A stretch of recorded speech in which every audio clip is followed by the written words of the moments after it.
Skunk, it's IFLTV here. Hey, just get your head, look, your head's like all over the gap. It's not my fault, I'm standing here. It's not my job to start ducking down and getting in your screen. Push the camera back or something. Working with amateurs here. There you go. How are you? Good. Portman Road. It's great. Do you know what? That presser was generally one of my favourite pressers. The first 20 minutes, absolutely on fire. Yeah. I loved it. Do you know what it is? When I have a little bit of time off, I mean, it was only a week, right? I just come back with so much energy. So, like, I'm buzzing. So, today, obviously, we were down at Portman Road. Now we're here in Canary Wharf for the Copper Bosh. We get on the plane. We go to New York for tomorrow's press conference. And then we're back for the Copper Bosh. I love it. And I really enjoyed today at Ipswich. To be honest with you, I know people find it a bit cheesy, but I absolutely love just all working together and the friendly rivalry. And by the way, there's a big rivalry that exists between Matcham and Queensbury, and we would never have got that opportunity for Justice Honey without this relationship. And they've made a big mistake, as I told everybody earlier. Several times. Yeah, absolutely. Right, just a little side play to this fight. Get to the bottom of the whole Big John and Gareth thing. I mean, Gareth's here, got abused by Johnny Fisher's fans. Big John Fisher hasn't let it go yet. I mean, look, firstly, you haven't really got to justify any behaviour. At the end of the day, it's his son, right? So obviously, you're going to react differently. You're going to react emotionally when someone's criticising your son. What I said to Gareth downstairs was, I have no problem with people thinking Dave Allen won the fight, but I think if Dave Allen won the fight, it was by a point, right? So what you can't do is then all of a sudden sit up there and go, wow, what a robbery, it's a disgrace. No, not at all. It was a very, very close fight. And the reality is that people like to dine out on that. It won't be this time. What, We're going to go and stand in the ring and we're going to give it to these fans that are coming out to watch. We're going to have it large. Is that your... Have you got an uncle here? What one? Big Bad Brad. One that looks like a small Big John. Yes. Yeah, Triple B, Big Bad Brad. Because he just give it to Gareth, that was all. Because I saw a little clip. Yeah. We'll put it out later on, but yeah, it's in good jest anyway. But yeah, it's all just, selling. Listen, it's emotional, right? You know, at the end of the day, this is a big fight. There's a lot on the line. And people are very emotional supporting Johnny Fisher, especially his family. But make one thing clear on Saturday, this is a fight. And this is a fight in the trenches. And this is going to do big numbers. We're going to be sold out of the Copper Box. And it's a great heavyweight domestic dust-up. And it looks like it's about to start. Can we pick this up then after? No. That's it, you've had your time, mate. I'm only joking, mate. Don't cry. Listen, you think I'd let your channel die? Don't be daft. Right, to be continued. Right. Picking. Sorry about that. Yes, picking this back up. Yes. What are you apologising for? Well, we had to cut. We did the first presser, and then we cut, and then we did this, and then we had to cut again, and then we did the main event presser. Sorry. Do you know what? I accept your apology. How does it feel, right? Like, there are 1, 2, 3, 4, 5, 6, 7, 8, 9, 10, 11, 12, 13, 14. 14 YouTube outlets. This is true. Waiting for the meat, right? How does it feel that I got to go down the line giving people 2 or 3 questions each, yet you get personal private access to 20 minutes and a Zoom in the week? How does that feel? Do you know what? You appreciate the fucking hustle, and that's why you do it, right? You don't do it because you're a nice guy. I do it because you do more views than them. Same thing, isn't it? 15 years in the game, mate, honestly. And I'm nearly bitter about the sport as you are. And you're an osteopath. I got you back. Do you like that? Right. Quickly, do your best Mark Tibbs impression. We're going to rock them and sock them and bop them. And it's all about the fucking money! Where's he gone? Sorry guys. Sorry. I loved it. But the reality is this is prize fighting, right? And everybody's fighting for the next level. Now, the next level brings championships and it brings Lonsdale belts, but it's kind of like snakes and ladders. You win, your money goes up. And that's what people are fighting for. And What? No. So that's what it is. It's a scrap for money. It's prize fighting. And on Saturday, you're going to see the epitome of prize fighting. Two blokes that are desperate to win, that will give you a good, hard, honest fight and value for money. Not dancing around the ring, not trying to survive and grab and hold. Balls on the guillotine and rolling the dice. It's funny that press conference today and both press conferences, because obviously you've been involved in Fabio's career and you've also been involved in Dave Allen's career, but effectively you want them to lose. Yeah, I mean, to be honest with you, I have a great relationship with both guys. I think Fabio's always been 100% honest with us. I think he's a good guy. Dave Allen is a little bit crazy at times, but also a great guy.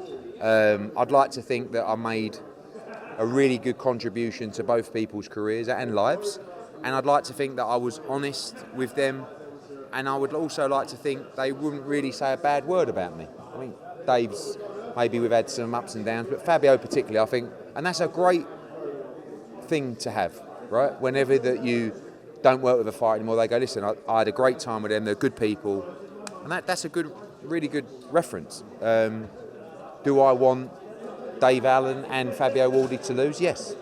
But it's only because... You want your guys to win, yeah, of course, but I don't, if they were fighting anybody else, I wouldn't want them to lose. But at the same time, it's heavyweight boxing, and it is prize fight, and it's the fight game. Anything can happen. And they're two brilliant fights. I mean what I say when I believe they've made a terrible mistake picking Justice Huni. I think it's still a 50-50 fight. And by the way, I think it was like that whether we should do the rematch or not do the rematch. But we've made the right decision. And I keep saying to fighters as well, there's fighters that I work with now who have had a close fight or a controversial fight, and I say, you must rematch them. And some I give a fight first to. But you've got to put this right, and you've got to eradicate this from your career, you've got to silence the critics, and you've got to make the fans go, fair play. And if Johnny Fisher wins in style on Saturday, I think the fans will go, I'm talking outside of his people, fair play. You run it back, you set the record straight, good man. Tune in if you're not at the Copper Box. We have about 90 tickets left. And I mean it when I say, if you are from Essex or anywhere near and you ain't there on Saturday, are you even from Essex? Because it's going to be a brilliant night of boxing. Absolutely. Big John over there. Yeah. Should we get him in quickly? John! Get John in. Right, Johnny.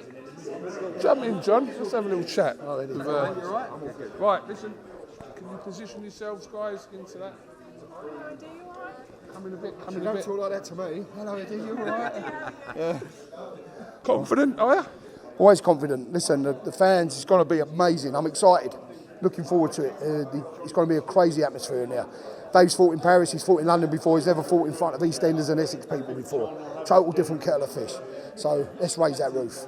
And you'll be nervous as ever? Always nervous. It's some boxing, It's a tough sport, but credit, respect to both men, both putting it on the line. It's going to be a tough night's work, but I fully expect Johnny to get the job done. If he hadn't got the injury last time, he would have got it done in a more better fashion. But we watched the fight back, analysed it, and he does win the fight. It's all the bullshit, all the bollocks from certain people, creating hysteria. You watch that fight back and score it round for round, Johnny wins by 1 round. No question or doubt. The Romford Bull Army have been giving the gentleman behind us, Gareth A. Davis, a bit of stick today. You caught it on camera, didn't you? I did. Is that your brother, John? He's introduced himself. He's my mate. I'm calling him your brother on the video. Is that all right? That's all right. You can call him that. It's all right. Have you two sorted things out in the chat? The line's been crossed. There's no going back. You know that. Once you cross a certain line, there's no going back. No, don't wish anybody no harm. But that's it. Done. I come from a place where you don't cross lines. There's no going back. So. What do you think about that situation? I think that, I said to Gareth earlier, I said it wasn't, look, everyone's entitled to their opinion. Yeah. It was the way that it was, it was the narrative of what they, I said to Spencer Oliver the same thing, and they're all good guys. But it was like, oh my God, what, like, the best way Dave Allen could have won that fight was by 1 point. Yeah. Right? So it's not a robbery. And by the way, I can see that scorecard. And I can see John's scorecard. But you can't sit there and say, what? Like their reaction was like it was a 190 fight. Yeah, exactly. You know? So, And oh my listen, God, he won that so clearly by a point. George Groves, respected world champion, he said he had Dave by 1 point. Right? Have I got the hump with him? We went and had dinner with him a week later in Dubai. So it's not about opinions, it's about the way people portray these opinions with hidden agendas. There's a lot of hidden agendas, and as soon as there's a little bump in the road, certain people put their head above the parapet, and you find out who your friends are. And I'd rather know who my enemies are through things like that. So there you go. People might say I'm a bit over the top. It's the way I live my life. Dead. Yeah, but I'd rather die than lose honour in myself. I would. Trust me. There's honour in this life. You have to live by a code. As soon as you lose that, you might as well not be living. And that's the truth. All right? When I drop down dead when I walk out here, couldn't care less. But as long as I've done everything right in my life, when I'm gone, people talk about me in the right way. That means more to me than anything. Bosh. Respect that, yeah. No, listen, that's where I am. Old school. My dad lived his life that way. My dad's not here anymore. I live the same way. You know, if you're my mate, act like my mate. Don't make out you're my mate and then act like that. And since then, there's been many a times to tone down on it. But it's all about the clicks, it's all about the views, and we're still feeding it now with them. That's all it is. So good luck to everyone. Don't wish anyone no harm, but I live my life and I live it. There you go. John, thank you very much. Are you going to post that picture, the video of Brad? Yeah, absolutely. Yeah, that goes out it's gonna be tonight. gold. Have you heard it? Have you heard No. it? Oh, You wait for the title of the video, not that's wanna even hear better. What, Brad's? What are you going to say? Drama, beef, No, beef at the press this is conference. worse than beef. Yeah. I'm not going to repeat it, just let Listen, everyone you've know. got to do it. Well done for you being there, Coogan, because you're the always one. He's there. the instigator. He's a great always there. journalist. Yeah. Yeah, He's a I'm great not a journalist, journalist. definitely. The journalist was a bit strong. Thank you very John, much. thank you. Coogan, thank you very much. Cheers, John. Thank you, John. Just a quick couple of things before I do let you go. Could you just go that way? Yeah, come on, Hetty. Yeah, she's growing up now. I know. You all right? You're in the interview and all hated, by the way, just so you know. Oh, they can't see you. Brush her hair, it's all right. See you. See you in a bit. See you later. Right, Eddie, just a quick one here on when I spoke to you on the 45-minute Zoom the other day, which I fucking Couldn't believe all right. it. First time, I think. But Yeah, go on. you told me, to be fair, I said to you, should I put the audio out? And you said, yeah. Do you know That's what? right, wasn't I? Even an audio does, what, 70, 80,000? Fucking gold. Listen to you. I did speak to Frank Smith today, in quite some depth actually about that whole situation. Yeah, he just said that because in that interview, Eubank said that at one point they were all right, and Frank kind of questioned it and said he's never had a conversation with Chris Eubank, so he doesn't know at what point of their lives that they were okay, and he's a bit confused by the whole situation. To be honest with you, I think it's all wild. Like, I mean, this is stuff that for me shouldn't even. I mean, it's like this thing is being played out on YouTube. Do you know what I mean? Like, just Chris, Frank, just go and have a chat. Do you know what I mean? One of you phone each other up and just either fall out for good or see if you can have a chat about it. Do you know what I mean? It's like it doesn't need to be played out like that. Like, but anyway, I can't believe, like, every time I do an interview, I did one with Parsons the other day, and it was like Hearn slams back at Eubank Jr. I'm like, no, I didn't. I'm giving the guy like credit. But anyway, it is what it is. Look, I just think life's too short, isn't it? Like, I think everybody can get on. I mean, look at me. You Warren can get on, anyone can I've get got on. to say, right, like, I am enjoying, like, that presser today, right, with Queensbury. I really enjoyed it. And I love the fact that we've got another fight coming up where we've got the main event on a Queensbury card. Will be announced soon, right? We've got a huge fight that we're announcing this week, domestic fight, with another promoter in the UK. Like, it's really, I don't know. I just think that life is better when you get on. And I think a lot of this, like, especially, I don't know why he doesn't like me so much. Apparently I tried to stop his career. It's all bollocks. But those two, I feel like in their situation, just have a chat. Do you know what I mean? And just can be. Is there anyone in boxing you don't currently get on with? Because at the minute you seem like sweet with everyone, like De La Hoya, Shalom. Honestly, like at the moment, I mean, if you're talking about promoters, Just people in boxing. I mean, I don't like. I'm just getting old.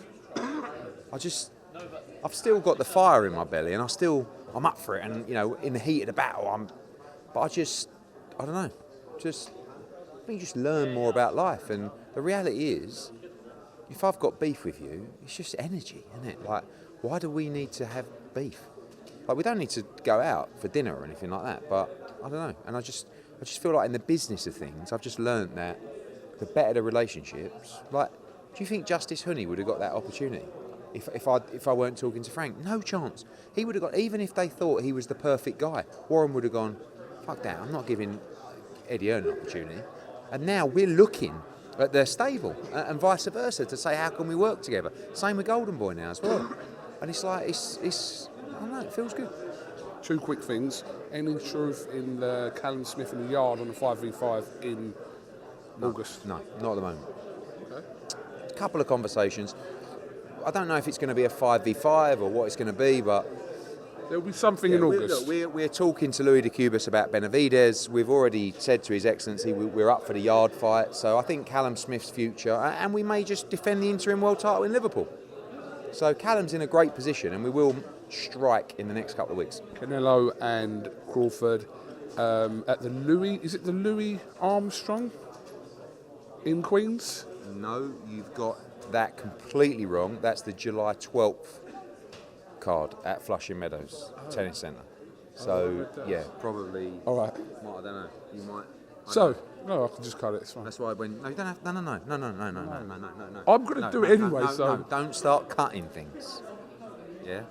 I Okay. read it wrong. I just read something now. It's fine. You don't have to cut it. No, they're not going to know what you're talking July 12th, Ring Magazine event, That's Louis what Armstrong I Arena, said. the tennis arena. It's going to be fantastic. I said Louis We're Armstrong. heading off to New York shortly for the press conference tomorrow. Then we'll be back for the Copper Bosch on Saturday. All right, but Eddie, thank you very much. Canelo Alvarez fight against Crawford hasn't been announced yet at the venue, but it's okay.